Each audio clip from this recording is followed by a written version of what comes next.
Okay, so first off, looking at the warm-up, for those of you who got through those, take a look at problem number 1 for me.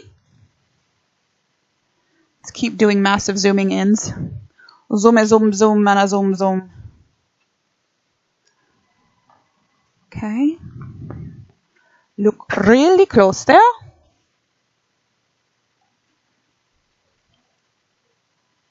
You just want to be real careful with signs and careful with how you type that into the calculator. And whatever you do, do not ever cancel the ln3s out. Thaddeus? Okay. Please don't kill me. It was an old answer. Okay. Eek. Was that what you were going to say, Michaela? Okay. Y'all are so critical. Okay, so any questions on number 1?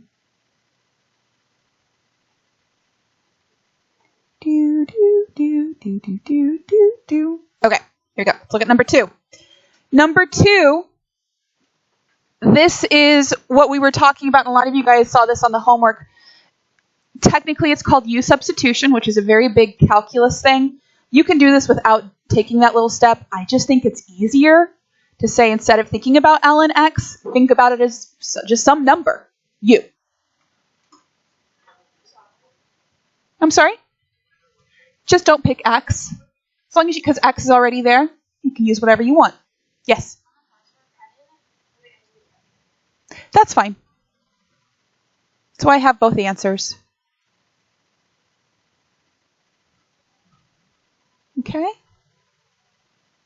Please don't forget ln itself is a function. Ln is not a number. So you can't take ln x equals 5 and divide both sides by ln.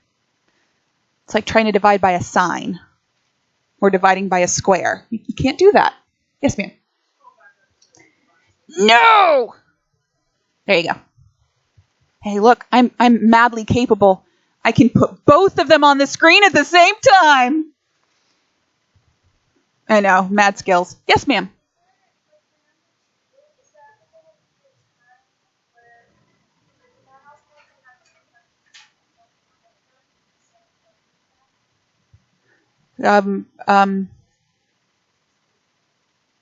Oh, you're talking about checking your answer. When we go down to the end here, and you see we have just u equals 5, u equals -3, it really doesn't matter that those are negatives because I'm going to rewrite that as an exponent. And e to any power is always going to be positive, so it's not going to be an issue. Even e to a negative, that just means 1 over e to the 3rd. Okay. Couldn't tell if you had like massive, you were holding your head like the questions were just going to come pouring out. Okay.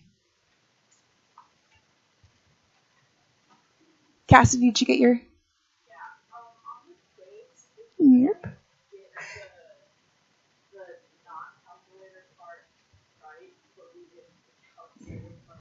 I take that greatly into consideration. And just so you know, if you can do this in a different order, you could have done ln3 minus 2 ln5, ln3 minus ln5. That would have been fine also. Yeah, and that's what's kind of stinky with it. I do recommend for this, because these calculators are amazing, if you hit the alpha y equals button, it'll give you the pretty fraction. And that just kind of helps ensure that you don't make any parenthesis mistakes. When you can physically see it like that, it makes life easier. Okay? All right, let's take a look at number 3. 3, the main idea is when you go back to the end, you've got to make sure that when I plug it in, I'm only taking the log of a positive number. No zeros, no negatives. So even though -1 would have worked here, it does not work here. And it must always work in the original problem, not once you've started messing with it.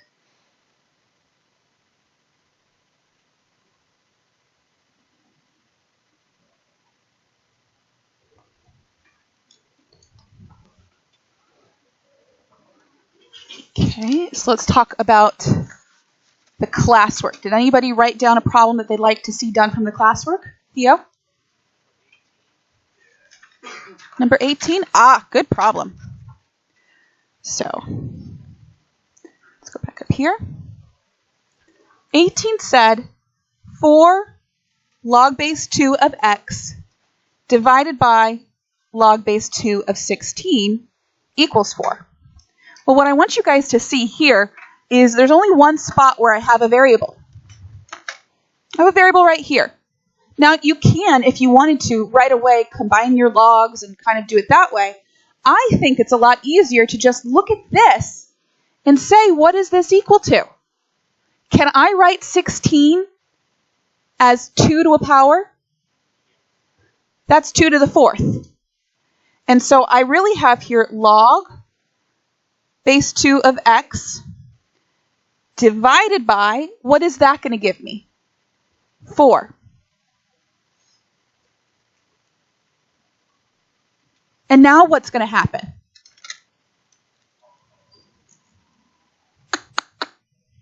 Four divided by 4. Everybody see what I just did there? So then I've got log base 2 of x equals 4. And how do I solve that?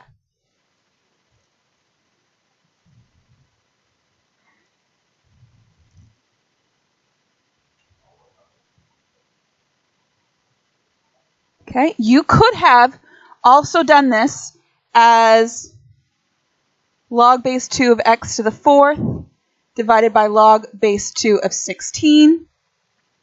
But we don't have anything that says division between logs becomes something else. We don't have that. We have division within a log, but not outside of a log. Okay, so you want to be careful with that. Any of the other ones from the classwork? Yes, ma'am? 14. What's frustrating and nice at the same time about a lot of these is there's usually just one little thing that's getting in your way.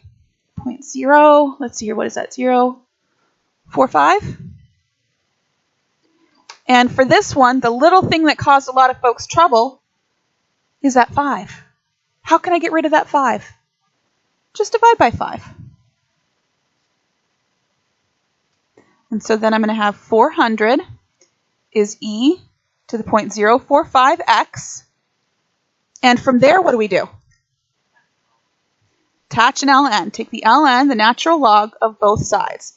And when I take the natural log of this side, I will have 0.045x.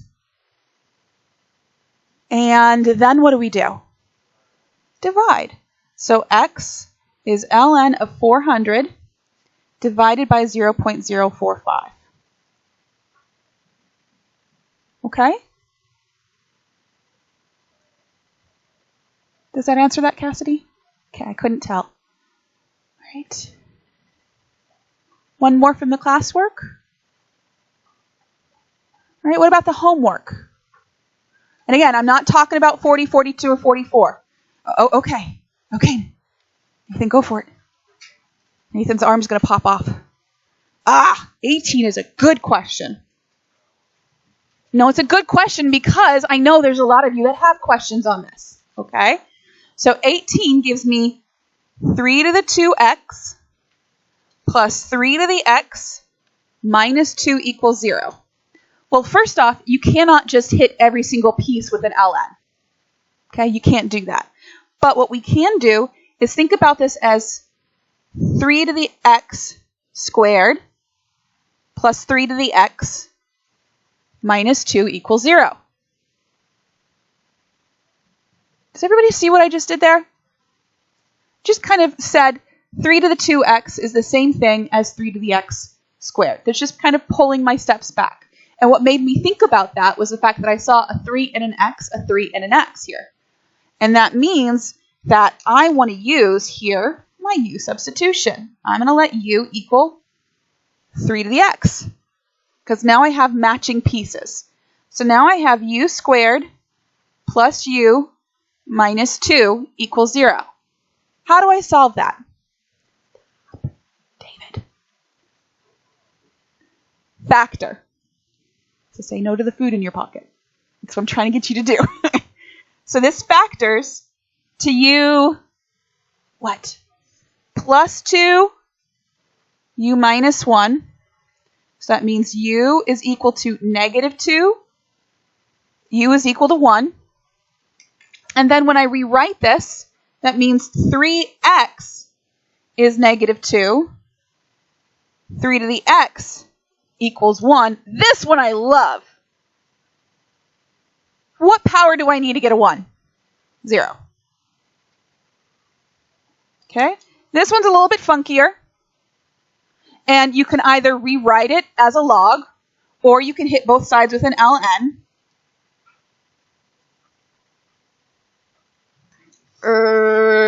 What's the problem, though?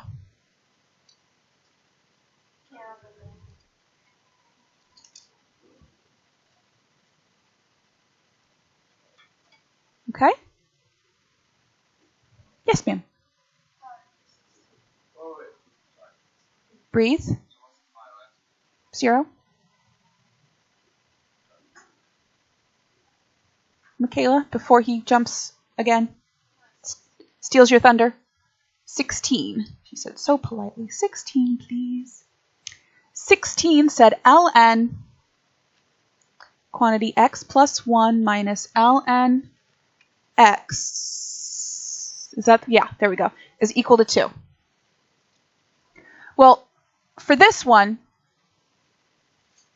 I can't just do stuff. I have to put them together as one natural log before I do anything else. And doing that, subtraction between logs becomes what inside of a log? Division. So I'll have x plus 1 over x equals 2. Now to solve this problem, we're going to rewrite it as an exponent. So this will be e squared equals x plus 1 over x. How do we start solving this? Well, you can find what e to the 2 is. I like to kind of leave it in there so I'm not playing with decimals. I would start by multiplying both sides by x.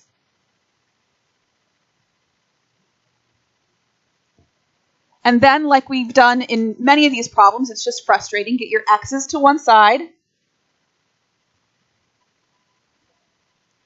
Factor out the x. And then x is 1 over e squared minus 1. Which, I'll leave that as, I like that pretty fraction. So I'm going to do 1 over e squared minus 1. Which is that guy. Okay. All right, last question, because we do have to move on. Okay, you tell me what yours is. I guess 34 too. 34, what was yours? Let's see which one's better. No, we're not doing, guys, if you have this many questions, you need to come in and ask help. Okay, so I'll point it out really quickly. You said which one? 34. The big thing is just divide by 0.3 to start. And then you have 4 to the 0.2, x is equal to 2/3, just like the one on the classwork. So I'm not going to run through that one. And then what was the other one? 26? Okay, so I'll do 26. But again, guys, I am here freaking early in the morning and I answer questions. If you've got this many questions on the homework, you need to ask them. 2 to the x plus 1 is 5 to the 1 minus 2x. I'm just going to start this one off. How do I solve this? ln both sides. That lets me bring down the x plus 1. Lets me bring down the 1 minus 2x. Now we're okay? All right. All right, go ahead and clear your desks, please. Gonna take our quiz.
All right, so go ahead and read for me through problem number 4. Problem numero 4. Frage number 4.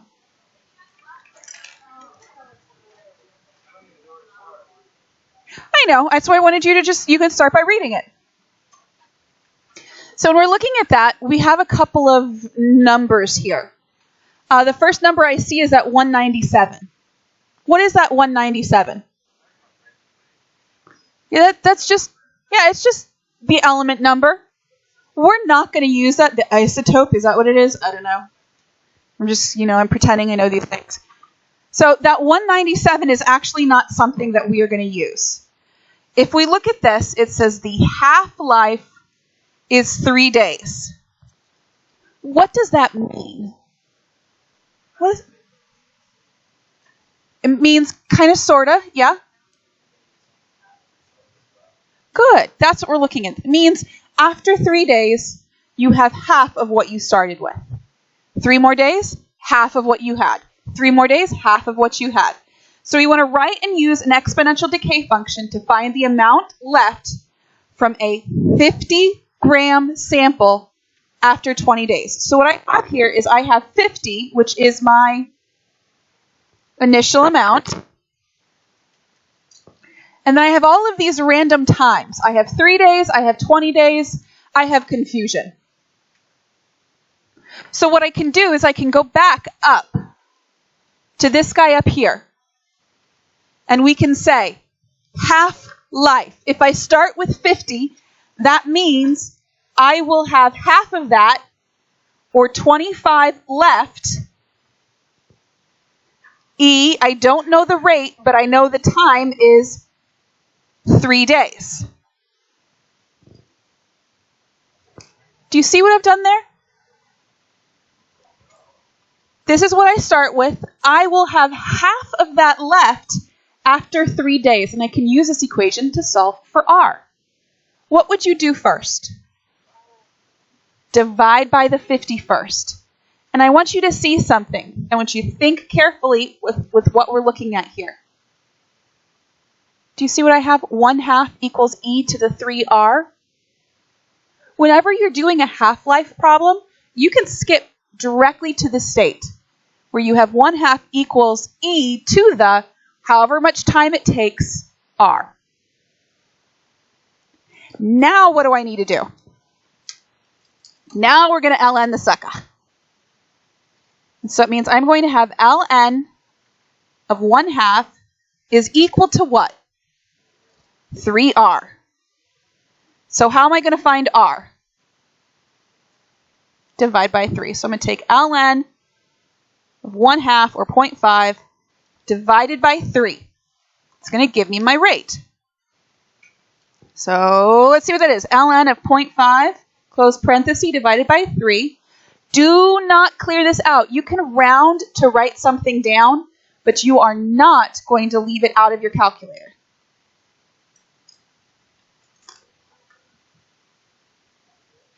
You okay with what I've done so far? So what this has done is I start with the idea of half-life. I use that to find my rate. Once I find my rate, I'm now going to figure out the rest of it. How much is left after 20 days? So that means, what did I start with? 50. E to the R was the negative 0.231. And in this case, T is 20. So the amount after 20 days, and remember, this guy is in your calculator, and we have some really awesome things that we can do with our calculators on this. I can say 50 E. Now we go up. So I'm going to reach up there and grab it, and it shoves it into that spot. Do y'all see how I did that? You arrow up and enter, and then I'm going to times that by 20. Okay. So after 20 days, what am I going to say?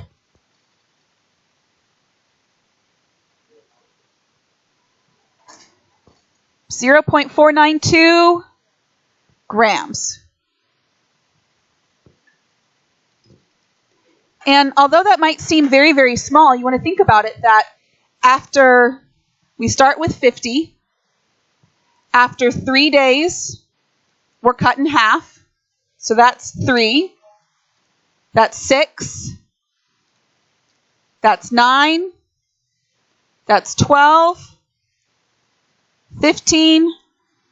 18. So at 18, I'm here. And that's 21. So what answer I have here kind of makes sense if I were to keep going. Yes, ma'am.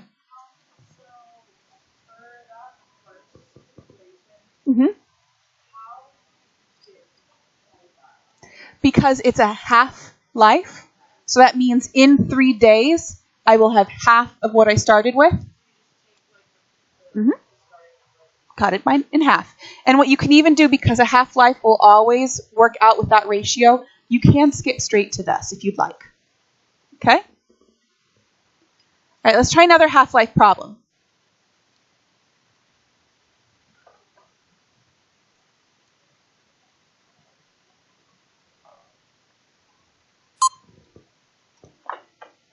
See if you can set it up, see how far you can get. All right, let's see how far you guys got. This is the whole shebang. I did this. Then I did that, and then that's my answer.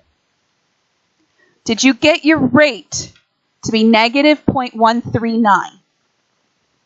We're all okay. Were you okay with plugging that back in and solving for t? I didn't round.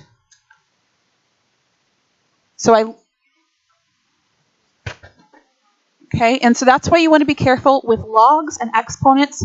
You really want to make sure that you don't round in your calculator, because a tiny little decimal off can sometimes make a really huge difference in what your answer is. So you can round when you put it on your paper, but when you have it in your calculator, please don't round.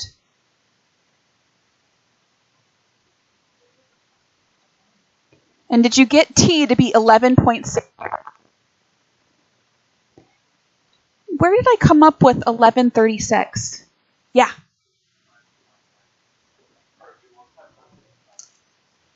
Yeah, I took this guy here because I know 11 hours afternoon would be 11 o'clock. And then 0.609 into the next hour. An hour has how many minutes? 60 minutes.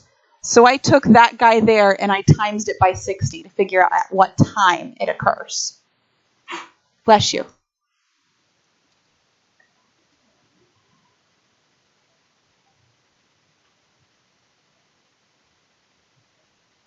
Do we have questions on this guy? I personally think that this last little piece is the hardest part. Going from a decimal and changing it into what's kind of more appropriate.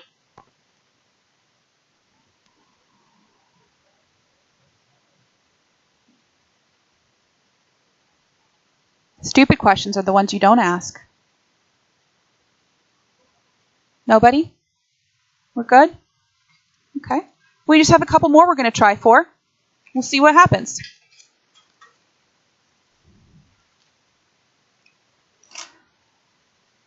Okay, let's see what you guys can do with 6, 7, and 8. Just start working. You're welcome to work together on these. Ask each other.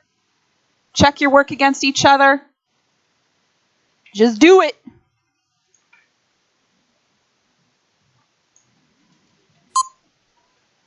Let's start with problem number 6. Did you change your weeks into days? Good. That's the biggest thing we're looking at here. Because it says it increased continuously each day. So that means I must have the 2 weeks written in terms of days as well. Any questions on that one? And because it said increased, my rate is positive. Yes, sir.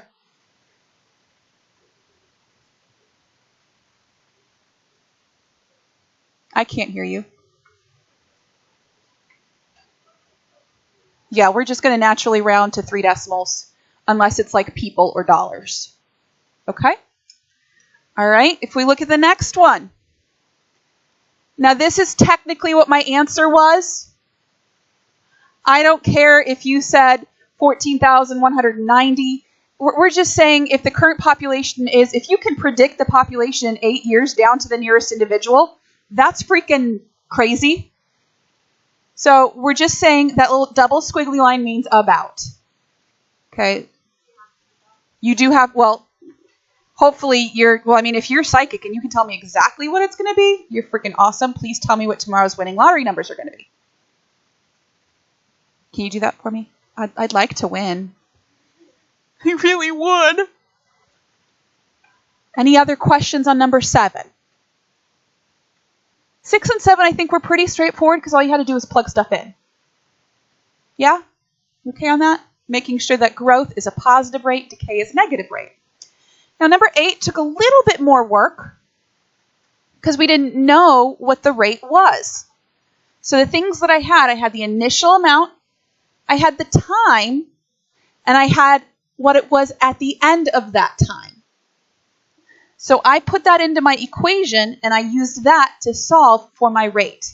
Now, I do not care if you leave your answer as 0.419, but if you do a percent symbol, it has to be 41.9%.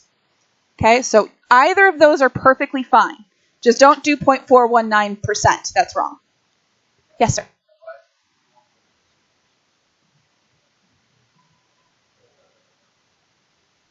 I round to 3 decimals. You just rounded it further. It's fine. Okay. Anybody else? So not too terribly complicated, I hope. Now, I just gave you a worksheet. Your worksheet is the front of that.